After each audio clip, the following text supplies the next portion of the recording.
guys, Todd here at Wow Guitar, and today we are looking at Paranoid by Black Sabbath. Absolute killer band, and just such a classic riff. And yeah, it's just, you know, it's one of these ones that you always learn as an emerging guitar player if you're into kind of the rock thing. So there's quite a lot of big takeaways from this one as well. Of that, we've got riffs. Like this whole song is pretty much just made out of riffs. We're looking at some power chords, some palm muting, and we're actually going to be looking at the guitar solo as well. And within this guitar solo, we're using 4 out of the 5 pentatonic minor shapes. We're in the key of E. We're going to be looking at 4 out of 5 shapes, and I'll quickly run through them. In a nutshell, if you know nothing about guitar, you're a beginner. Like, what is that? That's like the main. That's a main song, or the little cool like playing. Well, like the main takeaway if you're a beginning guitar player. Yeah. I would say like maybe the power chord sort of thing, because a lot of the song is like this power chord shape and palm muting sort of thing. That's a big takeaway. The solo is you know, maybe for an intermediate guitar player, this is a really good solo for you to learn, and especially if you're looking into using those scale shapes, because you can see that if you know how to play, you learn how to play the solo, and you know your scale shapes, you're going to see the scales and how they're being used. So it's a really applicable solo to make learning these scales lots of fun. So, and we'll go through quickly those scales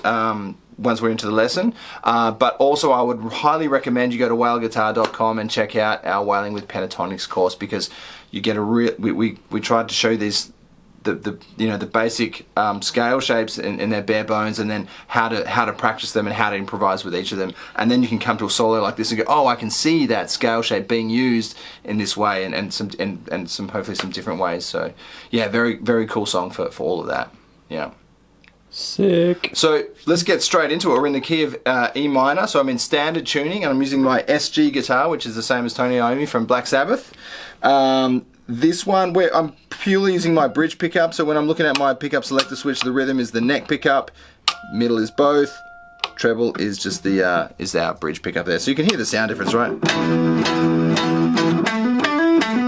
That's the neck, middle, and then bridge. Subtle but different, you know. I'm using just a rolling cube, like a kind of cheap little Salam, but I like the sound out of it, so let's turn this up a tiny bit. I'm just on my overdriven channel, my lead channel there. So let's check it out. First of all, what I'm going to do is take you through there's 4 different sections to the song. We have an intro riff, which is only played at the start of the song, and we've got a verse riff, and what I'm going to call like a break riff, and then the chorus, which is just ringing out power chords. So let's get straight into our intro riff. This is maybe one of the most classic riffs of all time. Just very quickly, like for those if you don't know, like Black Sabbath started off like many bands in England as like a blues band that was highly influenced by the American blues players. So then they did that. And then Geezer Butler, who's the bass player in Black Sabbath, they used to rehearse, so the story goes, across the road from like a horror theatre or something like that, and he would hear these ominous kind of, you know, dark sounding tones, and then kind of tried to work that out into what became metal and heavy metal for the first time. So wait, that was the first heavy metal band? Black Sabbath, and Geezer Butler, I think, in particular, but the bass player, yeah, didn't know that. Kind of like the Godfathers of metal, yeah, for sure. Sick. Yeah. Anyway, first riff, here we go. So I'll play it, then I'll explain it a bit.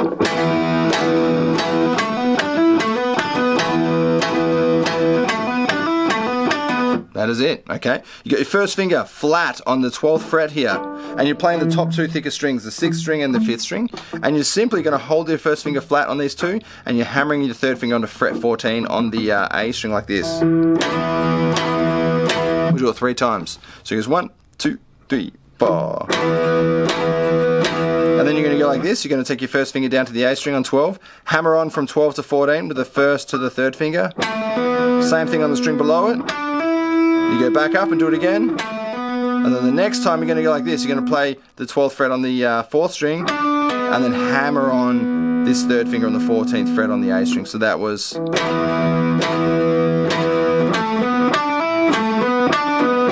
it again. That's how the song starts, and we do it another 2 times when the drums come in. So drums have come in now.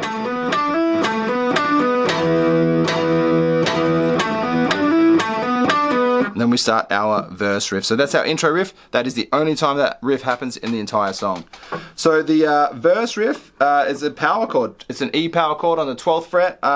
Because we're up on the 12th fret, you know, you can play your power chord like this shape, your first finger on the 12th, and then your third finger on fret 14, and just play the 2 strings. Power chords quite often, you know, will be played with the pinky as well underneath the third finger, so you get this. But for this song, because you know, we're up high, the frets get closer together, it's kind of hard to like, get your pinky under there. And if you watch some videos, I think you can see Tony Iommi playing it just with the 2 fingers. So we're going to play like this.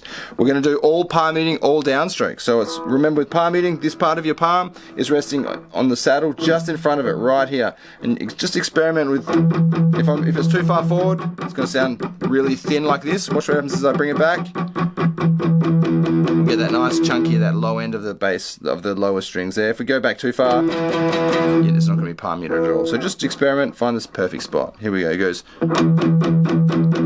So all what we call 8th notes, all downstrokes, 1 and 2 and 3 and 4 and 1 and 2 and 3 and 4 and take it back 2 frets, so your first finger's on fret 10, 1 and 2 and 3 and 4 and then you're going to go drop it down, this power chord down a string, and then back up, and then back up to the 12th fret. So it's, and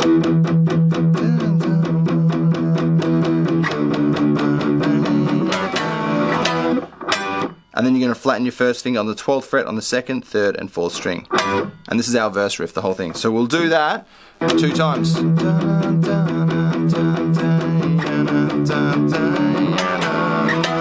Again.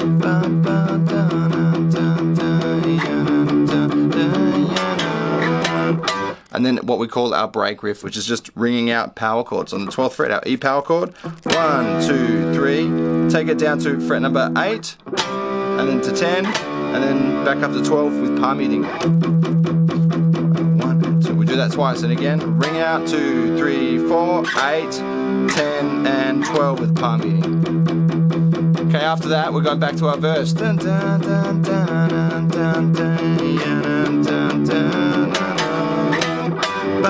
2 times. The words.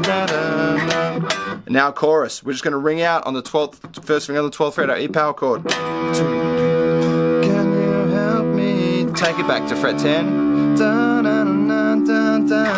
Back to 12. Back to 10. Oh yeah. This is what I'm going to call our chorus riff, okay? It's just those 2 ring outs, alright? Are you kind of like hitting it as you make the transition from one chord to another? 1, 2, 3. You mean like, can you help me? Like that? Yeah, exactly. Yeah, so I'm like ringing out 2, 3, 4, 1, 2, 3, 4, 1. So it's like you just quickly move, shuffle it down. You're moving just before you hit it. Oh yeah, so 1, 2, 3. Can you help me? Yeah, so it's just that little, I mean, it's so quick to transition, it gets right? a little bit of that sound. Yeah. Yeah. Cool. So after that chorus, we go back to our verse riff with no vocals. So it's like.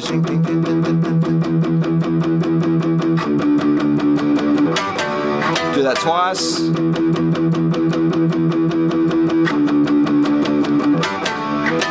And then 2 times again with more vocals. So once you've done that with the verse riff, we go to our solo. Now the solo is played exactly the same, over the exact same riff, the verse riff. You do it 4 times, okay? So maybe we'll check out the solo now.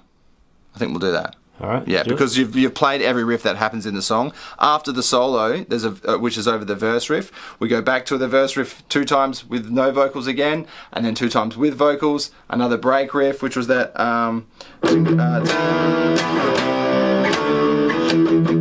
We do that 2 times. The verse happens again after that for 2 times, and then 2 more times with no vocals to end it. So that's pretty. You've played, but at this point, you've played all of the rhythm guitar parts to this song. Okay. So it's a matter of just listening to it and trying to follow along. Yeah. So if you are a beginner and you're not really ready to take on the solo at the moment, that's a good place to just kind of set your goal as just playing that stuff. Yeah. So the solo is just played over this, like as I said before, the verse riff. So if you're not interested in learning lead guitar, or want to be more of a rhythm guitar player, this is the rhythm guitar part, okay? The same as what you've already played. And I'll explain, and we'll play through the rest of the song after the solo, okay? Okay, cool. So the solo, I'm just going to quickly smash through the 4 shapes that this solo comes from. We're in the key of E minor, so we're playing E minor pentatonic. Now, it starts here. It's like, what I'll explain too is if you listen to the recording, you can hear Tony Iommi. It's kind of got this like an octave effect on the sound of his guitar. And I happen to have that effect built into this amp, so I'm going to quickly shoot across there. So this is what this sounds like. I'll just play the solo through. I do have it written out, so I'm going to refer to my chart here, but it sounds like this.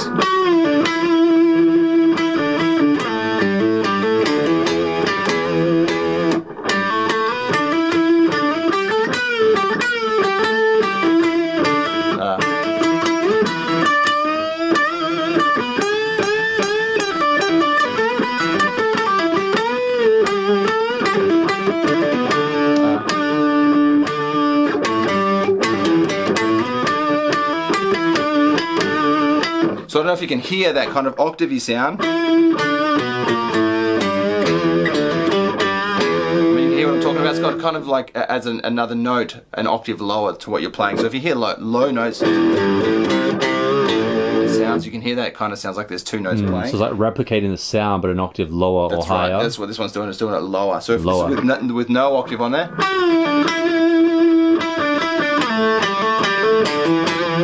I'm hoping it's coming through the microphone okay, but this is with the octave. Yeah. Like making the sound a bit heavier. Yeah, as you go lower notes, I think it's more apparent. So I'll leave it on, but don't worry if you don't have it. It's you know, not necessary to get the notes down and the techniques down. So the three shapes we're using, I'm going to start from the lowest one. We're looking at position number 3. So here's E on my A string, and it looks like this.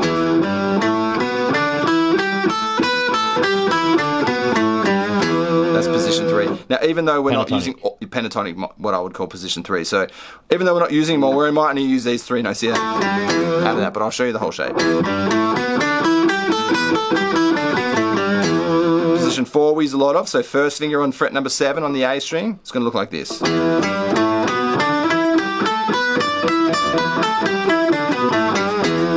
Position 5, third finger starts on the 12th fret.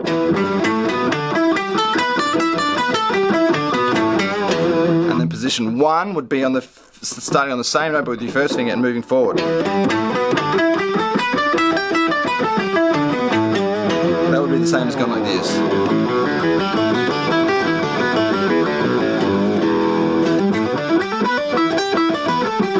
So if you know all these shapes, that's kind of like the foundation to learning solos, right? Exactly, like most rock solos are based on those shapes. 100%. So the first part of the solo, there's 16 bars solo. So we think of it like 4 bars, like 4 times in a row, sort of thing. So it uses this shape 4, what I call shape 4, which looks like this. And it starts like this. We're doing a pre-bend here. So we're starting in the 9th fret, but we actually pre-bend the string. So we're already going to start a tone and a half up. So a tone, if this is my note, a tone up from here is 2 frets, which would give you fret 11. So a semitone is one fret higher, and a tone is 2 frets higher. Similar to a piano. If you have a note on a piano, a semitone higher is the very next key, whether it be white or black, and then a tone is 2 keys. Same thing, whether it be white or black. So a tone and a half would be 2 frets would be a tone, and then a half would be 12. So if I play that 12th fret, I need to bend this 9th fret so it sounds like that. So that's where I'm starting it. I'm starting the note up here, and I'm bending it down to 9 like that. So I'll go, and then I'll play 7 with my first finger, and then I go back to the 9 with my 3rd finger. So this first 4 bars looks and sounds like this.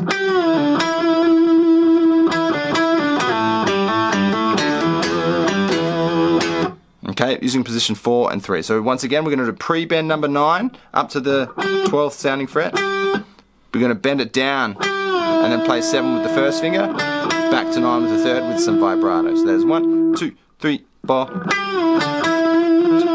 And then we're going to go like this. Play these 2 notes, like pick them individually, and then do them as a pull-off. Okay, then we're going to slide with it, lift it up a string, slide with your 3rd finger back to from 9 to 7 quite quickly. Okay, then we're going to hammer on from 5 to 7 2 times on this string, and then same above it. And then we're going to go. Okay, so we've got 2, 3.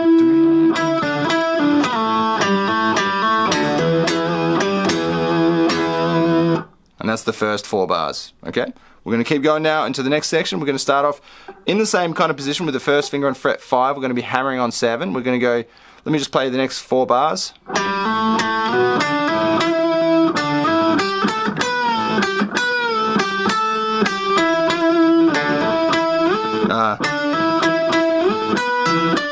So that's quite a lot there. This is a pretty tricky section. So we're going to go hammer on from 5 to 7. And then play the 7, slide up to 9.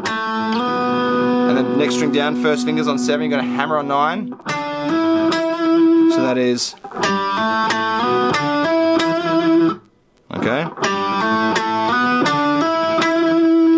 For the next part, because we're kind of looking at in position 4, I want you to put your second finger on fret 7 on the 3rd string, you're going to slide this up to 9. Like that, so we're going to go... And then you're ready to go first finger on 8, 3rd finger on 10, so it's... So far.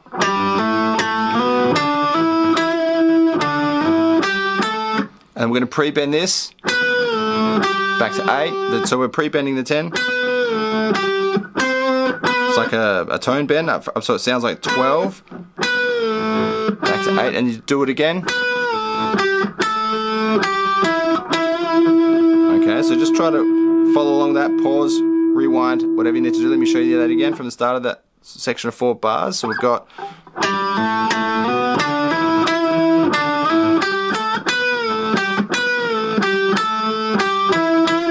Okay, the next part, we're going to hammer on from 7 to 9, first to the 3rd finger on the 3rd string. We're going to go... And then play 9 again, so it's... And then you're playing it and sliding it, this note up to 14, so we're shifting from position 4 up to position 1. Like this, so it's... Okay, this is pretty tricky, but just, yeah, try to follow along. We're going to go...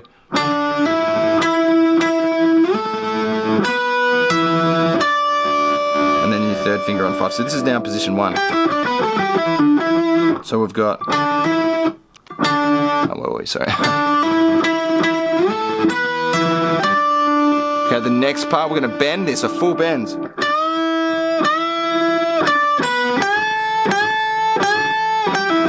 I'll just show you those 2 bars because that's pretty hard. We're doing a full bend on 15. If you're going to bend, normally you'd play this note with your pinky, but because we're bending, put your 3rd finger there, get your other 2 fingers to help bend it up too. So we're going to go... Okay, next bar, we're going to take it down, a string to the 1st string, 3rd finger on fret 15, and we're going to bend this up 3 times. A full bend. And then, and use your 3rd finger, we're going to do a pull off from 3 to the 1st finger on 12, like this. And then we're going to lift that 3rd finger up to 15 on the 2nd fret. So this looks like this little part. It goes pull off. We actually do that twice. We're going to go, and it moves kind of quick. Okay, so from this part, sorry.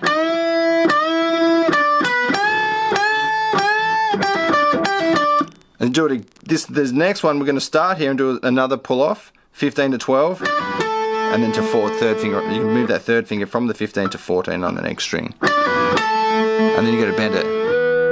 Okay, so it's pretty tricky. We've got.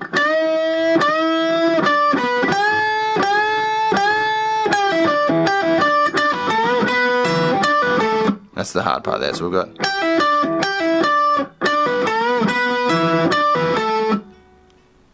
So that was 2 of them, and then 1 here, 15 to 12. And you're going to bend that straight away. 1st finger flat on the 12 on the 2nd and 1st string. And then you're going to do a pull off from 15 to 12. And you move your 3rd finger to the 14 there. If we keep going, we're going to do another pull off here, 14 to 12.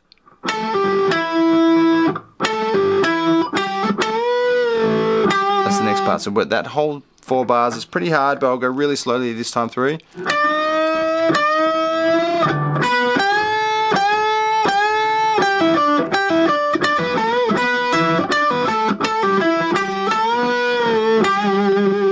Okay, that's probably the hardest line of the song for sure, okay, of the solo. Let's look at the last 4 bars. I'll play it for you first. It goes...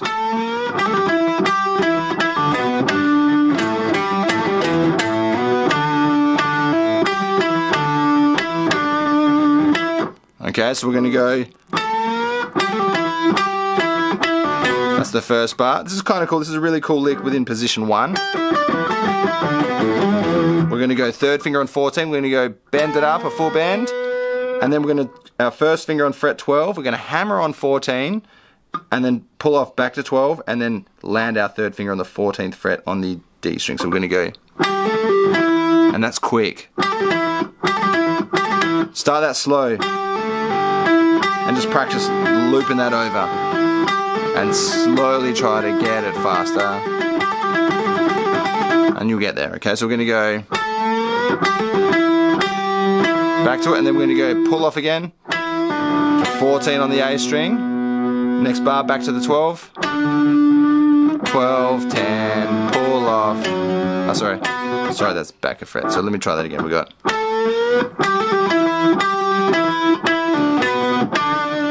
Third finger's going to move back to 12 here. We're going to go. So that second bar is pull off, slide from 12 to 14. So the first two, those first two are the last line.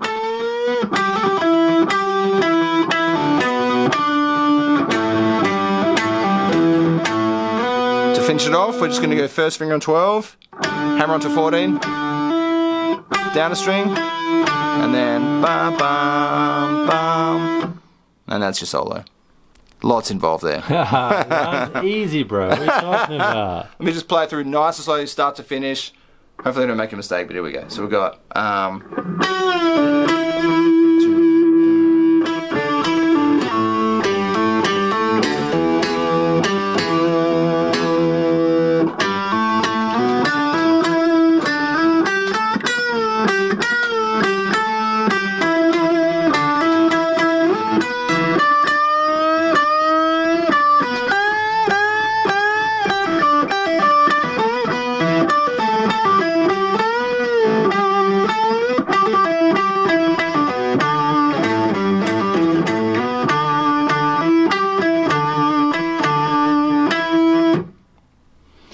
Nice, man. Solo, okay? Do you think, like, once, like, what goes on in your head when you're playing that solo? Are you thinking of all those shapes you've memorized, or are you... Yeah, I can see all of those shapes. So when I'm looking at, like, I've just got it written out in front of me here, but, like the tab here, which maybe we can chuck up as well, and you can just have it as a PDF or something like that. Yeah. That'll help a lot, I think, actually. But, yeah, I can see those shapes, and I can hear what it's going to sound like going from one shape to the next. And yeah. If I'm looking at a bend on the page or like something like that, I kind of know what it's going to sound like, just because it comes down to practicing those scales so much over the years. You kind of know what sound you're going to hear next, and kind of where that position will be on the fretboard, etc. Yep.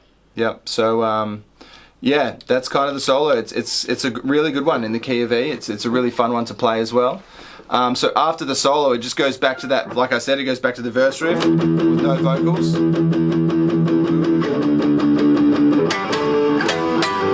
Does it a second time, and then does another 2 times with the verse.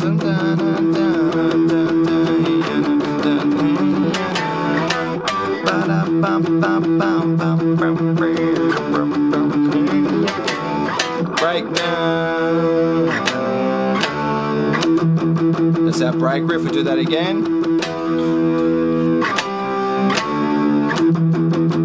And we have another verse. 2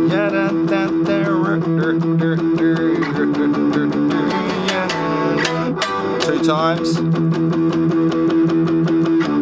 Remember the part beating? And then finishing off 2 more times.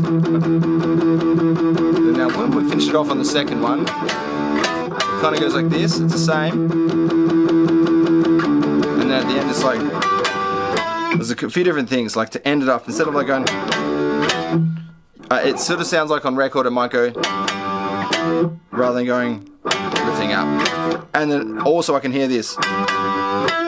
Okay, so it's like the first finger on the second and third string on the 12th fret, playing this double stop, which is playing the 2 strings at the same time, resolving to the E, which is the 14th fret on the 4th string. And then also it kind of sounds like this as well. So that could be like a first finger on the 2nd fret on the A string, 2nd finger on the 3rd fret, and then finishing on the open E. So yeah, choose one of them, whatever you like to do, and then that is that whole song. I know we kind of flew through that solo there. I find it quite tricky to kind of teach these kind of solos like in a swift kind of manner, but also trying to incorporate all the scale shapes as well. Just go through that nice and slowly, and just take it bar by bar. And really, like I was saying, like just go nice and slow, focus on one section at a time.